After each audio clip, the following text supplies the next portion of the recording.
दरम्यान संभाजीनगरात आज ठाकरे गटाचा मोर्चा निघणार आहे। शेतकऱ्यांना दिलेल्या आश्वासनांचा जाब हे गट विचारणार आहे। क्रांती चौकातून या मोर्चाला सुरुवात होईल। आज ठाकरे गटाचा मोर्चा संभाजीनगरमध्ये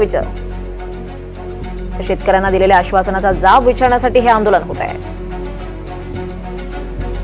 तालुका निहाय ट्रॅक्टर आणि बैलगाडींचे मोर्चे आहेत आणि हे मोर्चे क्या हुआ तेरा आंदोलनात आहे। सरकारला आम्ही क्या हुआ तेरा वादा हा प्रश्न केलेला आहे। निवडणुकीच्या वेळेस कर्जमुक्तीचा वादा केलेला आहे, इन्शुरन्सचा वादा केलेला आहे, अन्नदाता बनेल ऊर्जादाता म्हणजे वीज आणि सौर ऊर्जा देण्याचा वादा केलेला आहे, हमी भाव देण्याचा वादा केला आहे, शेतकरी सन्मान योजनेतून 15,000 रुपये द्यायचा वादा केला आहे। पण यातले कोणतेही वायदे पूर्ण झालेले नाही। उलट याच्या विरोधात प्रतिक्रिया राज्याच्या मंत्र्यांनी दिलेल्या आहे, मुख्यमंत्र्यांनी दिला, उपमुख्यमंत्र्यांनी दिलेल्या आहे।